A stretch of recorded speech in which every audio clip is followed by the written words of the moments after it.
Welcome to South City PCMB. So class 9th हमने tissue chapter second start कर दिया था टर्म फर्स्ट का, ठीक है। न्यू सेशन वाले आपके लिए सेल के वीडियोस ऑलरेडी पड़े हुए हैं हमारे चैनल पर, ठीक है। तो you can watch those videos. After that will come towards the second chapter tissue, और वो हम कंटिन्यू कर रहे हैं आगे, ठीक है। तो हमने टिश्यू में पहले टिश्यू के बारे में जाना, ठीक। फिर हमने ये देखा कि टिश्यूज क्या होते हैं, कैसे होते हैं, उनके क्या कैरेक्टरिस्टिक्स होते हैं, टिश्यू कैसे बनते हैं, ठीक है, क्या उस पर डिफरेंस होते हैं हर टिश्यूज में अलग अलग। फिर हमने ये देखा कि कितने टाइप के होते हैं, तो हमने देखा plant tissue and animal tissue. Animal में जो प्रेजेंट होते हैं उनको एनिमल टिश्यू, जो प्लांट में होते हैं उनको प्लांट टिश्यू। अब इनके भी कुछ टाइप्स हमने उस दिन देखे थे। जैसे प्लांट टिश्यू के दो टाइप होते हैं, मेरिस्टेमेटिक और परमानेंट। इसका क्या मतलब होता है, यानी कि आप प्लांट टिश्यू देखते हैं ना, सॉरी प्लांट देखते हैं आप ऐसा कुछ, तो मान लीजिए यहाँ पर लीव्स हैं, तो लीव्स में दूसरी टिश्यूज होंगी। लीफ के ये जो पेटियोल होती है, ठीक है, जिसको आप प्लक करते हैं, ठीक, उसकी कुछ और होंगी। ब्रांचेस में कुछ और टिश्यूज होती हैं। ये जो बार्क ऑफ द ट्री होता है ब्राउन कलर का, उसकी दूसरी टिश्यूज होती हैं। इसके नीचे जो रूट्स होती हैं उनकी दूसरी डिफरेंट काइंड ऑफ टिश्यू होती है, स्ट्रक्चर में भी और फंक्शन में भी, ठीक है। तो हर जगह के जो टिश्यूज हैं वो अलग अलग होते हैं। उस बेसिस पे प्लांट में दो डिवीजन किया गया है। ऐसे टिश्यूज जो कि कॉन्टिन्यूसली डिवाइडिंग फेज में रहेंगी, ठीक है, जो एक्टिव सेल्स रहेंगी। प्लांट सेल में दो सेल्स पाई जाती हैं, एक इनएक्टिव और दूसरी एक्टिव। एक्टिव वो होती है जो अभी भी डिवाइड कर रही होती हैं, ठीक है, उनको हम मेरिस्टेमेटिक टिश्यू बोलते हैं, ठीक।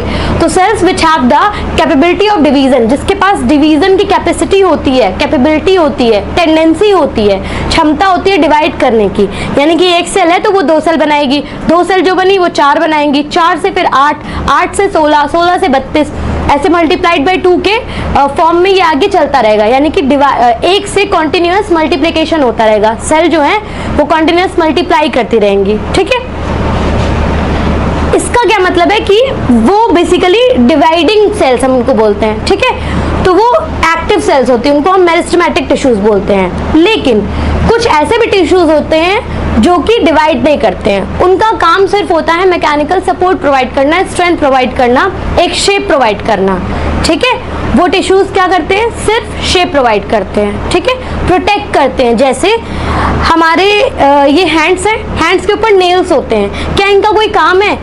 Neither they will provide nutrition nor they will provide anything। कुछ भी ये हमें हमारी बॉडी को नहीं देते जो हमारे लिए हार्मफुल हो या फिर हमारे लिए प्रोडक्टिव हो, कोई भी ऐसी चीज नहीं देते।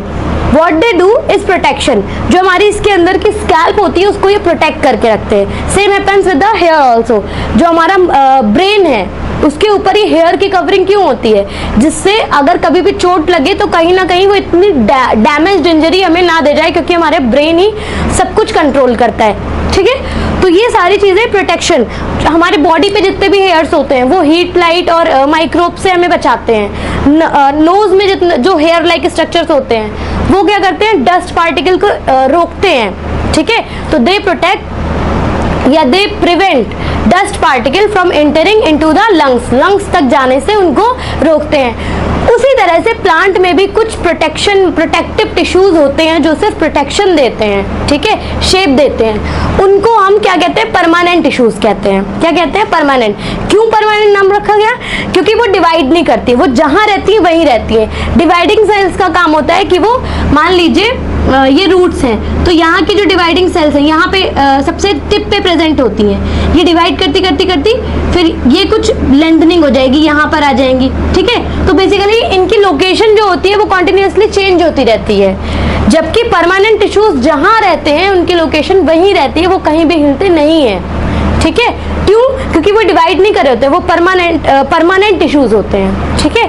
वो अब आगे कोई भी डिवीजन या कोई भी चेंजेस अपने सेल्स में नहीं लाते हैं, इसलिए उनको हम परमानेंट टिश्यूज कहते हैं, ठीक है। मेरिस्टेमेटिक टिश्यू का दो नाम होता है, ग्रोइंग टिश्यू, डिवाइडिंग टिश्यू। कभी कभी क्या हमेशा आपसे ये पूछा भी जा सकता है कि why meristematic tissues are known as dividing tissues, ठीक है। क्योंकि क्या लिखेंगे इसमें, तो since meristematic tissue have the capability of division, they have the tendency to divide, therefore they are also known as dividing tissues. Why they are known as growing tissue? Because they are present at the growing region, वो कहाँ पर present होते हैं? Growing reason पे, जहाँ growth होनी होती है वहाँ प्रेजेंट होते हैं, ठीक है। जैसे हर चीज की हमारे बॉडी में ग्रोथ नहीं होती है, हम जानते हैं हमारी बोन लेंथनिंग होती है, ठीक है, लेकिन क्या कॉन्टिन्यूसली आईज भी बढ़ती हैं? इन्फेंट से एडल्ट तक क्या कॉन्टिन्यूसली नोज भी बढ़ती है? बढ़ती है, पर एक समय के बाद में नोज जो है उसकी लेंथनिंग बंद हो जाती है, ठीक है। फिंगर्स एक पर्टिकुलर स्टेज के बाद में फिंगर्स ग्रो करना बंद कर देती हैं, बोन की लेंथनिंग होती है। तो हर पार्ट प्लांट में ग्रोइंग स्टेज में नहीं रहते, पर जहां पर ग्रोथ होती है, ठीक है, तो since meristematic tissues are present at the growing region and they are responsible for growth, hence they are also known as growing tissue. उनको क्या कहते हैं? ग्रोइंग टिश्यू कहते हैं, क्योंकि वो कॉन्टिन्यूसली ग्रो करते हैं और ग्रोथ में हेल्प करते हैं, ठीक है। परमानेंट टिश्यू को एक अच्छा सा नाम दिया जाता है, मॉडिफाइड परमानेंट टिश्यू। क्यों कहा जाता है ऐसा? ये पूछा भी जाता है कि permanent tissue are also known as modified permanent tissue, explain, ठीक है। इसको समझने की बात यह है कि बेसिकली मान लीजिए परमानेंट टिश्यू है ये, सॉरी ये क्या है? मेरिस्टेमेटिक टिश्यू है, ये मेरिस्टेमेटिक टिश्यू है, ठीक। इनके पास होती है डिविजनल कैपेबिलिटी या कैपेसिटी, डिविजनल कैपेसिटी, इनके पास डिवीजन की कैपेसिटी होती है। ये जब अपनी डिवीजन कैपेसिटी लॉस कर देते हैं, लूज कर देते हैं, तब फिर ये क्या बन जाते हैं? परमानेंट टिश्यू बन जाते हैं। मेरिस्टेमेटिक टिश्यू जब अपनी डिवीजन कैपेसिटी खो देते हैं तो ये क्या बन जाते हैं?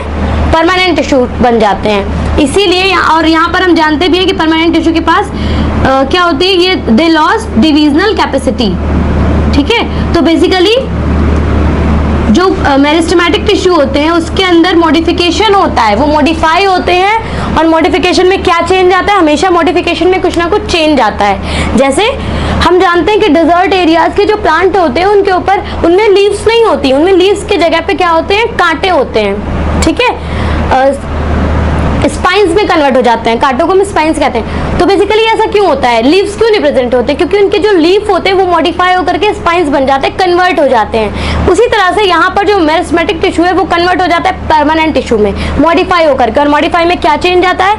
ये अपनी डिवीजन कैपेसिटी खो देते हैं और क्या बन जाते हैं? Permanent tissue.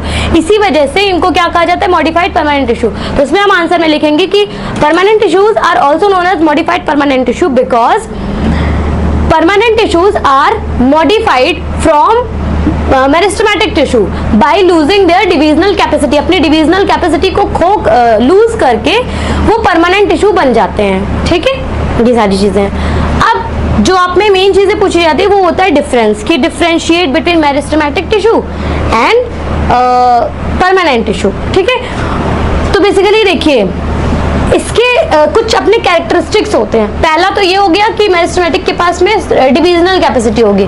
दूसरी जो इसकी सेल्स होती हैं वो कैसी होती हैं? इसकी सेल्स जो होती हैं वो कॉम्पैक्टली अरेंज होती हैं और इसके बीच में इंटरसेलुलर स्पेस बिल्कुल ना के बराबर होता है, नो इंटरसेलुलर स्पेस। अगर इसके स्ट्रक्चर की बात की जाए तो नो इंटरसेलुलर स्पेस होता है, सेल के बीच में कोई भी इंटरसेलुलर स्पेस नहीं पाया जाता या ना के बराबर पाया जाता है, ठीक है। दूसरी बात, इसकी जो सेल होती है उनका शेप क्या क्या हो सकता है? ओवल भी हो सकती है, स्फेरिकल भी हो सकती है, पॉलीगोनल भी हो सकती है, ठीक है। तो they can be of any of the type that are written in front of you, ठीक है, ऑन द स्क्रीन। नेक्स्ट जो है इसके सेल की और क्या कैरेक्टरिस्टिक है? पर्टिकुलर जो मेरिस्टेमेटिक सेल होगी उसके अंदर डेंस साइटोप्लाज्म होगा, उसके अंदर जो साइटोप्लाज्म प्रेजेंट होगा वो काफी डेंस होता है। डेंस का मतलब समझते हैं? मतलब काफी गाढ़ा होगा और थिकनेस ज्यादा होगी। जैसे हनी और वाटर में डेंस कौन सा है? तो हनी है। क्यों? क्योंकि वो ज्यादा थिक होती है, पानी उससे कम थिक होता है। तो उसी तरह से साइटोप्लाज्म नॉर्मल सेल के कंपेरिजन में यहाँ पर डेंस होता है, ठीक। दूसरा इसमें विथ प्रोमिनेंट न्यूक्लियाई, ठीक है, इसके अंदर एक न्यूक्लियस होता है।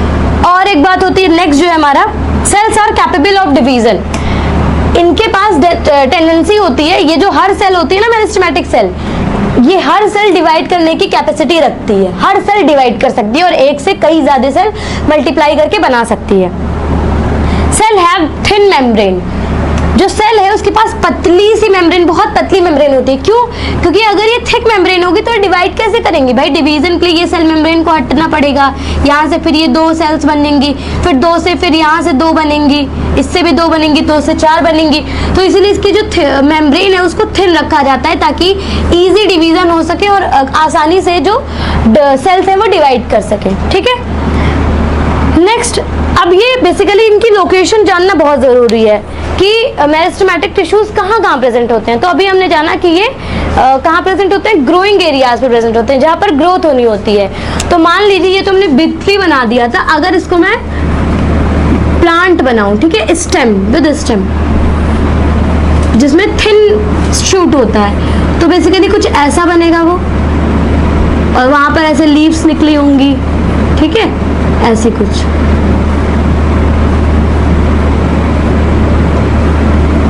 ठीक, अब बात ये आती है कि ग्रोइंग रीजन, अब बेसिकली ये ग्रोथ हो रही है यहाँ पर, ठीक है। ग्रोइंग रीजन क्या होगा? नीचे रूट होंगी, तो रूट के, अब रूट भी तो काफी डीप जाएंगी, डीप डाउन जाएंगी, जहां तक वो ग्रो कर सकती है वहां तक जाती हैं, ठीक है। तो यहाँ के इसके ग्रोइंग रीजन पे, यहाँ से तो ग्रोथ होगी, यहाँ पे तो ग्रोथ होगी नहीं, यहाँ हमेशा टिप पे ग्रोथ होती है, ग्रोथ वहीं से होती है, ठीक है। तो यहाँ से ग्रोथ होना शुरू होगी, इसके टिप पे ग्रोथ होगी। मान लीजिए ये लीव्स जैसे यहाँ पर अभी लीफ तुरंत ही अटैच हुई है तो ये काफी छोटी है। अब लीफ भी तो नॉर्मल, ये अभी न्यू लीफ है और ये ओल्ड लीफ है, तो ऑब्वियस ही बात है कि न्यू लीफ की साइज ओल्ड लीफ के बराबर होने के लिए इसमें भी ग्रोथ होगी, तब जाकर के ये उसके बराबर आएंगे। तो यहाँ इसके टिप पर भी, यानी कि हर जगह जहाँ पर ग्रोथ होनी है, ग्रोइंग रीजन है, वहां पर मेरिस्टेमेटिक टिश्यूज प्रेजेंट होते हैं, ठीक है। तो हम ये लिखेंगे they are present at the growing region, या ग्रोइंग पार्ट्स लिख सकते हैं, ग्रोइंग प्लांट पार्ट, ठीक। Example, at the tip of root and stem, stem के टिप पर और रूट के टिप पर, ठीक है, दोनों के टिप पर ये प्रेजेंट होते हैं, ठीक। यहाँ तक क्लियर है। Next will move towards the permanent tissue. तो हम ये जानते हैं कि ये परमानेंट टिश्यूज होते हैं, modified permanent tissue, meristematic tissue भी होते हैं। इनके अंदर डिवीजन की कैपेसिटी खो चुकी होती है, ये डिवीजन बिल्कुल नहीं करते हैं, ठीक है। तो ये करते क्या हैं? इनको ये प्रोटेक्ट करते हैं, ये प्रोटेक्शन देते हैं प्लांट को, ये स्ट्रेंथ प्रोवाइड करते हैं, ये सपोर्ट प्रोवाइड करते हैं, ठीक है। अदर देन डिवीजन जितने भी काम होते हैं वो कौन करता है? परमानेंट टिश्यूज करते हैं। मैच्योर्ड सेल, क्योंकि ये मैच्योर होते हैं ना, मेरिस्टेमेटिक टिश्यू जब मैच्योर होती है तो परमानेंट बन जाती है। तो matured cells are incapable of division, इनके अंदर डिवीजन की कैपेसिटी नहीं होती है, टेंडेंसी नहीं होती है, लूज कर चुके होते हैं। सेल्स आर फुल्ली डिफरेंशिएटेड, ये जो सेल्स होते हैं फुल्ली डिफरेंशिएटेड होती हैं, ठीक है। फुल्ली डिफरेंशिएटेड का मतलब, जैसे एक होता है डिवीजन, दूसरा होता है डिफरेंशिएशन। तो डिवाइड करके सेल्स बहुत सारी बन जाती है, फिर वो इकट्ठा होती हैं एक पर्टिकुलर प्लांट पार्ट बनाने के लिए, या फिर कोई भी पार्ट बनाने के लिए वो इकट्ठा होती हैं, ठीक है। उसको हम बोलते हैं डिफरेंशिएशन। तो ये बेसिकली इनका जो सारे जो मैच्योर्ड सेल्स हैं वो पहले से इकट्ठा होते हैं, इनको परमानेंट टिश्यूज कभी भी डिफरेंशिएट नहीं करते हैं, फुल्ली डिफरेंशिएटेड होते हैं। जबकि इनको डिफरेंशिएट करना पड़ता है क्योंकि इनकी लोकेशन कंटिन्यूअसली चेंज होती रहती है। नेक्स्ट, यहाँ पर हमने देखा था कि डेंस साइटोप्लाज्म था और थिन मेम्ब्रेन थी, क्योंकि यहाँ पर डिवाइड करना था, इनको डिवाइड करने की जरूरत नहीं होती। और दूसरा, ये काफी इनकी ये जो सेल्स हो, ये परमानेंट सेल्स जो होती हैं, इनको सपोर्ट और स्ट्रेंथ प्रोवाइड करनी होती है, इसीलिए काफी हार्ड टफ सेल बोल सकते हैं, ठीक है। तो टफर देन मेरिस्टेमेटिक टिश्यू ये होती है, उसके लिए इनकी जो मेम्ब्रेन होती है वो काफी थिक होती है, सेल मेम्ब्रेन काफी थिक पाई जाती हैं, ठीक है, क्योंकि इनको स्ट्रेंथ प्रोवाइड करनी होती है। सेल जो होती है ये पावर ऑफ डिवीजन लूज कर देती है, खो चुके होते हैं, ठीक। एग्जाम्पल, कहाँ कहाँ? लीफ पेटियोल पे पाए जाते हैं, लीव्स में पाए जाते हैं, ठीक है। बार्क ऑफ द ट्री पे पाए जाते हैं, मतलब जहाँ जहाँ प्रोटेक्शन, स्ट्रेंथ, सपोर्ट का काम होगा हर जगह ये पाए जाएंगे, ठीक है। अब एक चीज, on the basis of location meristematic tissue को हम क्लासिफाई करते हैं, ठीक है। On the basis of division we can classify meristematic tissue in 3 parts, ठीक। वो कौन कौन से होते हैं? पहला होता है हमारा एपिकल, पहला है एपिकल, दूसरा इंटरकैलरी और तीसरा लेटरल। लोकेशन के हिसाब से 3 टाइप होते हैं मेरिस्टेमेटिक के। अब ये लोकेशन क्या होती है? लोकेशन के हिसाब से मतलब मेरिस्टेमेटिक, कौन सा मेरिस्टेमेटिक कहाँ प्रेजेंट है उसके हिसाब से 3 तरह के 3 टाइप होते हैं मेरिस्टेमेटिक के। ठीक है, तो बेसिकली ये होता है कि जैसे मान लीजिए ये स्टेम है, ठीक है, तो ये अगर आगे इसको हम बनाए तो ये शूट बन के जाएगा।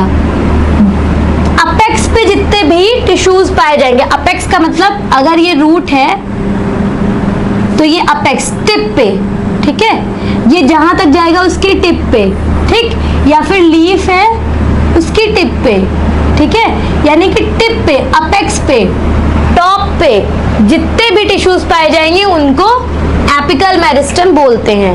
टॉप पर जितने भी, यानी कि टिप पर, लीफ की टिप पर, ठीक है, एकदम last part, last corner side पर, रूट की टिप पर, शूट की टिप पर जितने भी पाए जाएंगे उनको क्या कहेंगे हम? एपिकल मेरिस्टेम कहेंगे। ठीक, जो यहाँ पर सर्कुलर उस पे पाए जाएंगे, ठीक है, स्टेम में जो सर्कुलर उसमें रिंग लाइक स्ट्रक्चर बनाते हुए पाए जाएंगे उनको इंटरकैलरी बोलते हैं। और जो यहाँ पर पाए जाते हैं ऐसे वर्टिकल, उसमें इनको हम लैटरल बोलते हैं, लैटरल मेरिस्टेम। ठीक है, बाकी इन सबको तो ये एपिकल अपेक्स पर प्रेजेंट होते हैं, ठीक है, अपेक्स या फिर टिप पे प्रेजेंट होते हैं। Intercalary between the internode present होते हैं।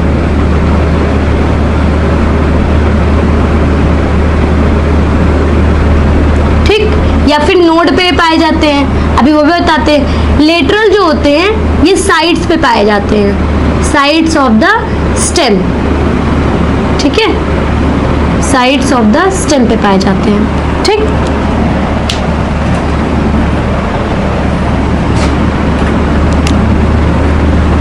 अब बात ये आती है कि जो पूछा क्या जाता है इन सब में, एपिकल, इंटरकैलरी और लेटरल में पूछा क्या जाता है? पूछा ये जाता है कि give the right the example in which intercalary meristem is present या फिर रिस्पॉन्सिबल फॉर ग्रोथ, जिसमें इंटरकैलरी मेरिस्टेम ही ग्रोथ के लिए रिस्पॉन्सिबल होता है। कौन सा ऐसा प्लांट होता है? मिंट, ठीक है, फिर आपका वीट, इसके बाद में ग्रासेस, जो आप देखते हैं घास, ग्रासेस में भी इंटरकैलरी की बहुत स्पेशल क्वेश्चन है, हर जगह पूछा भी जाता है क्योंकि शायद ये एनसीईआरटी में भी एग्जाम्पल में नोटेड है कि ग्रास में कौन सा मेरिस्टेम होता है, तो इंटरकैलरी होता है। इंटरकैलरी मेरिस्टेम ग्रास पे प्रेजेंट होता है। वो पूछ सकते हैं, ग्रास को भी पूछ सकते हैं, वो इंटरकैलरी मेरिस्टेम को भी पूछ सकते हैं। ठीक है, जैसे वो कहेंगे which meristem is present in grass, तो इंटरकैलरी। ठीक है, in which plant intercalary meristem is present, then grass will be the answer. ठीक है, तो ये इन इंटर कन्वर्जन करके क्वेश्चंस आते रहते हैं। फिर अब ये बात होती है कि बेसिकली ये करते क्या है, तो अपेक्स पे, टिप पे जितने भी प्रेजेंट होते हैं वो उनकी ग्रोथ करते हैं। जैसे रूट की टिप पे प्रेजेंट है तो रूट की ग्रोथ करेंगे, लेंथनिंग, बेसिकली ये क्या करेंगे, लेंथनिंग करते हैं। पूरे प्लांट की जो लेंथ बढ़ती है वो एपिकल मेरिस्टेम की वजह से बढ़ती है। ठीक, जो गर्थ बढ़ती है यानी कि जो थिकनेस बढ़ती है स्टेम की, वो इंटरकैलरी और लेटरल की वजह से बढ़ती है। वो किसकी वजह से बढ़ती है? इंटरकैलरी और लेटरल की वजह से। ठीक, तो जो इंटरकैलरी होता है वो रेडियल डायरेक्शन में ग्रोथ करते हैं। रेडियल डायरेक्शन में क्या मतलब हो गया, जैसे अगर ये सर्किल है, ठीक, इसके रेडियस इधर भी है, इधर भी है, इधर भी है, इधर भी है, इधर भी है, तो इंटरकैलरी जो होगा अगर यहाँ प्रेजेंट है तो ये हर तरफ ग्रोथ करेगा और सर्कुलर डायरेक्शन में करेगा। इंटरकैलरी कुछ वैसे ही होते हैं। ठीक है, रेडियल डायरेक्शन में वो ग्रोथ करते हैं।